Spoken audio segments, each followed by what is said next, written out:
As much as we are unhappy today that this moment was reached, we are resolved to keep fighting. The moment parents were dreading. It's back to remote learning for all of New York City's public school students, and we aren't sure just when they'll be back in class. We are looking at this as a temporary closure. We will get students back in buildings as soon as we can, safely. This city hitting the 3% infection rate Wednesday and as promised shutting school doors. But the announcement was plagued by confusion. Are the schools going to open tomorrow in New York City?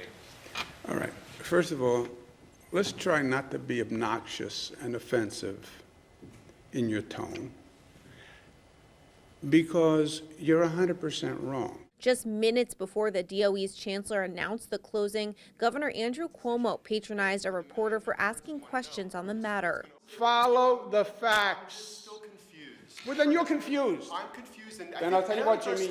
Parents are still confused as well. The schools No, in New they're York not City confused. tomorrow.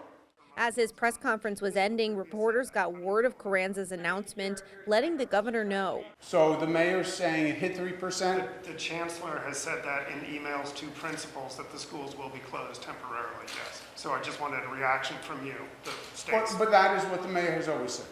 Even as New York City schools close, the Diocese of Brooklyn is sticking to their promise as well. They will not close, keeping all 69 of their schools open for in-person learning. We really want the children in the classrooms. Superintendent of Catholic Schools for Brooklyn and Queens, Thomas Chadzuko, assuring the schools are prepared to keep students safe. Along with the normal health checks like daily screenings and regular testing as mandated by both the state and city, they've been able to prevent the spread by staying diligent and communicating. The cases that have come in have been reported to us are really, when we trace them back, and these are events that are beyond our control on the weekends. You know, events where there's been Halloween parties, sporting events, oddly enough, sleepovers. This situation right now is eerily similar to the beginning of the year when public schools were closed and Catholic schools remained open. If the state designates New York City an orange zone, all schools would have to briefly close and pass a certain level of testing to reopen. Orange zone schools in the Diocese of Brooklyn recently had to test everyone to reopen. However, if all the city became orange, it's not clear if that formula for reopening would stay the same or change. Now, schools in the Diocese of Brooklyn that are currently located in orange or yellow zones will, of course, continue with their state-mandated testing. Christine? Emily, that testing is so expensive. Who's paying for it?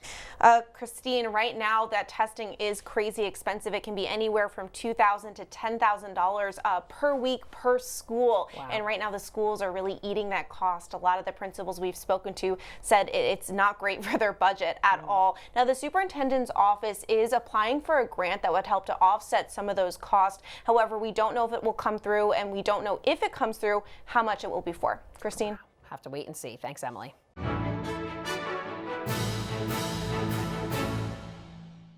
If you're watching Currents News on YouTube, be sure to hit the subscribe button and then click on the bell to get instant updates about all of our newest content, because we are putting your faith in the news.